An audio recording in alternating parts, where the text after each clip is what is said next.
Budget में ऐसा क्या कहा गया है टाटा पावर के लिए? अगर आपके पास 3 to 5 ईयर का विजन है तभी इन्वेस्टमेंट जैसे शब्द की तरफ भागिए, वरना नमस्ते कर दीजिए। जो कंपनी पावर डिस्ट्रीब्यूशन और ट्रांसमिशन में रिफॉर्म लेकर आएगी, उन्हें उनके ग्रॉस डोमेस्टिक स्टेट प्रोडक्ट से एडिशनल का डेट मिलेगा। टाटा पावर के सीईओ प्रवीण सिन्हा का कहना है कि वो न्यूक्लियर पावर सेगमेंट में भी पहले से ही डीपली स्टडी कर रहे थे, बट हेलो एवरीवन, कैसे हैं आप सब और क्या हाल समाचार हैं आपके? देखिए, बजट आ चुका है और बजट में टाटा पावर के लिए कुछ ऐसा कहा गया है जो टाटा पावर का मैनेजमेंट खुद कह रहा है कि हमारे लिए गेम चेंजर बन सकता है। तो ऑलरेडी टाटा पावर के इन्वेस्टर को पता है कि भैया शेयर कैसे गिरा है, वो लोग परेशान हैं। साथ में इसका क्वार्टरली रिजल्ट भी आ गया। तो आज की वीडियो में हम बात करेंगे भैया बजट में ऐसा क्या कहा गया है टाटा पावर के लिए। इसको समझना बहुत ज़्यादा ज़रूरी है और साथ में हम समझेंगे रिजल्ट को, और इन दो बातों को जब हम मिक्स करेंगे तब होगी भाई वाली बात। तो प्लीज़ लास्ट ही इंपॉर्टेंट है, जिससे कि आप पूरी समरी समझ पाएंगे। और ये जितनी भी फिल्म बनती है, कुछ भी होता है, हमेशा याद रखिए कि कोई भी विजन होता है वो 3 to 5 ईयर का होता है। ये बताना हमेशा इसलिए जरूरी होता है कि आप चाहे जब भी किसी की वीडियो देखते हो, आपको लगता है कुछ भी तुरंत होगा, रातों रात होगा, कल परसों की बात होगी। कभी ऐसा नहीं है। जब भी होगा यहां 3 to 5 ईयर का विजन होगा। अगर आपके पास 3 to 5 ईयर का विजन है तभी इन्वेस्टमेंट जैसे शब्द की तरफ भागिए, वरना नमस्ते कर दीजिए। तो चलिए शुरू करते हैं। लेकिन पहली बार आए तो चैनल को सब्सक्राइब करके बेल आइकन हिट कर लीजिएगा। टाटा पावर की गिरावट से परेशान है तो भैया आपको प्राइस एक्शन बिल्कुल नहीं आता है। स्मार्ट मनी कैसे आपको लूट के चला जाता है आपको पता भी नहीं चलता है। तो यही चीज हम आपको सिखाने वाले हैं भैया 10 फरवरी की मास्टर क्लास में, क्योंकि हमारा पूरा कॉन्सेप्ट ही स्मार्ट मनी बेस्ड है। स्मार्ट मनी बेस्ड कौन? जो एफआईआई हैं, डीआईआई हैं, जो बिग प्लेयर हैं, वो कैसे आपके दिमाग के साथ गेम प्ले करते हैं और आपके पैसे को लूटते हैं। यानी आप जहां पे नुकसान बुक करते हो वहां पर वो प्रॉफिट बुक करते हैं। और यही कॉन्सेप्ट हम सिखाते हैं जिससे आप रियल इंट्राडे स्विंग या पोजिशनल ट्रेडर बनते हो। साथ में यू टर्न ट्रेडिंग स्ट्रेटजी जो 59 रुपीज़ में सिखाई गई थी, मैंने कहा था कि उसका स्क्रीनर रेडी हो जाएगा तो मैं इस क्लास में दूंगा। वो स्क्रीनर रेडी हो चुका है और इस क्लास में फ्री ऑफ कॉस्ट दिया जा रहा है। और साथ में क्रिप्टो ट्रेडिंग स्ट्रेटजी की भी बहुत डिमांड आ रही है, तो उसके लिए भी हम अलग से पैसे नहीं लेंगे, वो इसी में सिखाएंगे। तो ये एक मेगा ऑफर है जहां पर आपका जहां दिल करता है वहां ट्रेड कीजिए। तो लिमिटेड सीट है, क्विकली कॉल कीजिए और सीट बुक कर लीजिए। और चलिए शुरू करते हैं, कहानी को समझने की कोशिश करते हैं। तो सबसे पहले हमें कहाँ चलना है? बजट पे चलना है। तो बजट में फाइनेंस मिनिस्टर ने न्यूक्लियर एनर्जी मिशन लॉन्च किया, जिसपे न्यूक्लियर एनर्जी को प्राइवेट सेक्टर के लिए भी ओपन किया गया है पहली बार। साथ ही R&D के लिए 20,000 करोड़ का एलोकेशन किया। साथ ही उन्होंने ये भी कहा कि 2033 तक 5 ऑपरेशनल स्मॉल मॉड्यूलर रिएक्टर बनाने का टारगेट है। और साथ में 2047 तक 100 गीगावाट न्यूक्लियर पावर कैपेसिटी का टारगेट है। दूसरी अनाउंसमेंट जो हुई वो है स्टेट इलेक्ट्रिसिटी डिस्ट्रीब्यूशन कंपनी के लिए डेट रिलेटेड, यानी कर्ज से संबंधित। इसमें उन्होंने कहा जो कंपनी पावर डिस्ट्रीब्यूशन और ट्रांसमिशन में रिफॉर्म लेकर आएगी, उन्हें उनके ग्रॉस डोमेस्टिक स्टेट प्रोडक्ट से एडिशनल 0.5% का डेट मिलेगा। और तीसरी अनाउंसमेंट जो हुई वो टाटा पावर के लिए बेनिफिशियल है। वो ये है कि सरकार ने पीएम सूर्य घर स्कीम के लिए 80% से फंड एलोकेशन बढ़ाया है, जो 11,100 करोड़ से बढ़कर 20,000 करोड़ हो गया। अब हम एक एक करके इन सारे पॉइंट को समझेंगे कि ये टाटा पावर के लिए किस तरीके से बेनिफिशियल है या नहीं है। तो सबसे पहले हमें इसके लिए धागे खोलने पड़ेंगे कि टाटा पावर किस किस सेगमेंट में काम करता है। तो सोलर, हाइड्रो, थर्मल, विंड सभी सेक्टर में काम करता है।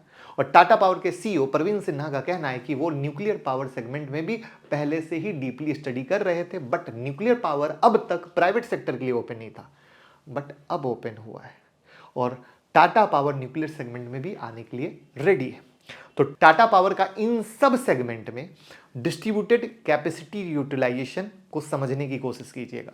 जो डिस्ट्रीब्यूशन ऑफ इंस्टॉल कैपेसिटी है, सोलर में 22%, विंड में 7%, वेस्ट हीट में 3%, हाइड्रो में 6% और थर्मल में 62% है।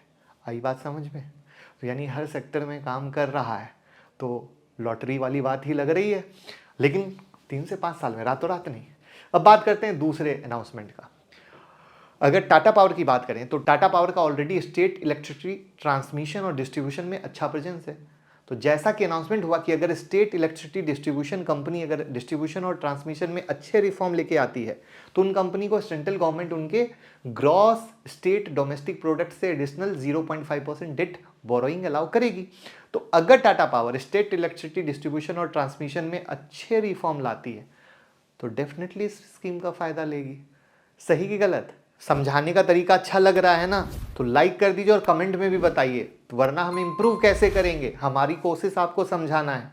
अब आते हैं अगला, पीएम सूर्य घर योजना के बारे में। तो टाटा पावर के सीईओ ने क्या कहा कि टाटा पावर इस साल सोलर रूफ टॉप मार्केट में 20% मार्केट शेयर टारगेट कर रही है, जो कि अभी 14% है। तो 3 साल में 3 मिलियन हाउस होल्ड को सर्विस प्रोवाइड करने का टारगेट है। सरकार का बजट एलोकेशन बढ़ने से इस स्कीम का फायदा टाटा पावर को मिलेगा। और प्रवीण सिन्हा जी का यह भी मानना है कि एक बार पीएम सूर्य घर योजना प्रॉपरली इंप्लीमेंट हो जाए तो टाटा पावर को सुपर से ऊपर फायदा मिलेगा। तो ये जानने के बाद हम ये समझने की कोशिश कर सकते हैं कि टाटा पावर को बजट के अनाउंसमेंट का फायदा मिला है और टाटा पावर ट्रैक पर भी है। बट देखना ये होगा आगे टाटा पावर किस तरीके से अपने प्लान को इंप्लीमेंट करती है, कैसे इस स्कीम का फायदा उठाती है। तो अब मैंने आपको बताया था कि टाटा पावर के रिजल्ट को भी देखेंगे और तब यहां तक तो क्लियर हो गया। अब बजट पे आ रहे हैं और फिर फाइनल समरी मिलाएंगे। तो Q3 में टाटा पावर का 10% से कॉन्सोलिडेटेड नेट प्रॉफिट बढ़ा है ईयर ऑन ईयर बेसिस पर। 1076 करोड़ से बढ़कर 1187 करोड़ का हो गया। तो जहां पे लोगों की लगी पड़ी थी ये तो थोड़ा कमा के निकल रहे हैं। क्वार्टर में रेवेन्यू 5% से बढ़ा है, 14,651 करोड़ से बढ़कर 15,391 करोड़ हो गया है। सबसे अच्छी बात इब्टा में देखने को मिला, इब्टा 39% से बढ़ा है, जो बहुत अच्छी बात है, राइट। AIEV के बढ़ने और ओवरऑल अर्बनाइजेशन और डेवलपमेंट के चलते पावर की डिमांड क्या हो रही है, दिनों दिन बढ़ रही है।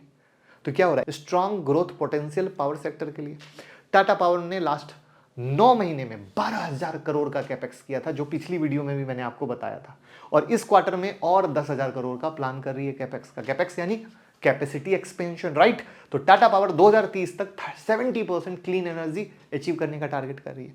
और जैसा मैंने सूर्य घर योजना में बताया था, टाटा पावर आने वाले सालों में 3 मिलियन हाउस होल्ड को टारगेट कर रही है। तो ओवरऑल टाटा पावर के इस क्वार्टर के नंबर भी अच्छे देखने को मिले, आगे भी दिखने को मिल सकते हैं। साथ ही फ्यूचर गोल भी अलाइनमेंट में दिख रहा है, थॉट प्रोसेस सही है। साथ में न्यूक्लियर पावर में भी जा सकते हैं, जो खुद उनके मैनेजमेंट ने कहा। तो सारी बात एक long term please request, long term favour में जा रही है। कोई बाय सेल रिकमेंडेशन नहीं, बट कंपनी कैसे करती है, कंपनी कैसे सोचती है, इन सब को हम बताने की कोशिश करते हैं। और ये जब तक आप फंडामेंटल नहीं सीखोगे आप नहीं समझ सकते। आप मेरे फंडामेंटल का कोर्स ज्वाइन कर सकते हो, जो आपको दिख रहा है ना। तो आप हमारी ऐप को डाउनलोड करो, वहां फंडामेंटल का कोर्स भी ले सकते हो, लिंक डिस्क्रिप्शन में। तो जब इन सब को अलाइनमेंट करते हैं ना, तब समझ में आता है। प्लस जैसे मार्केट गिर रहा है तो पता है, गिरने से कभी टेंशन नहीं लीजिए। मार्केट, अरे भैया पूरा मार्केट गिरा है, हर शेयर गिरा है, तो कोई भी शेयर गिरेगा ना तो इसमें हम परेशान होने, अरे मेरा शेयर गिर गया, मैं फंस गया। तो आप तो गलत फंसे, आपको किसी ने छज्जे पे चढ़ा दिया, धक्का मार दिया, आप गिर गए, टांग हाथ टूट गया। एक्चुअली समझो मार्केट 12 से 15% गिरता है, 12% गिर गया। अब होनी चाहिए रियल में इन्वेस्टमेंट के बाद, जिसके बारे को यूट्यूब मेंबरशिप से हमने यहां पर भी इस मेंबरशिप में बताया। आप यहां से ज्वाइन बटन से भी ज्वाइन करके इस वीडियो को देखो। तो जब तक नॉलेज नहीं होगा, मैं बार बार कहता हूं, टिप्पों पे काम नहीं होगा, नॉलेज से काम होगा। नॉलेज रहेगा, आप समझ पाएंगे कब खरीदना है, कब नहीं खरीदना है, कब प्रॉफिट बुक करना है। तो उन सब के मद्देनजर भैया जितनी फिल्म बन रही है वो फिल्म एक लॉन्ग टर्म में टाटा पावर के लिए अच्छी है, बशर्ते मैनेजमेंट भी ईमानदारी से काम करे, मैनेजमेंट भी सारे स्कीम का फायदा ले, मैनेजमेंट भी दिन रात लग के चीजों को बेहतर कर सके, राइट। तो कमेंट में बताइए कि वीडियो अच्छी लगी, सच्ची लगी तो शेयर कीजिए। Thank you.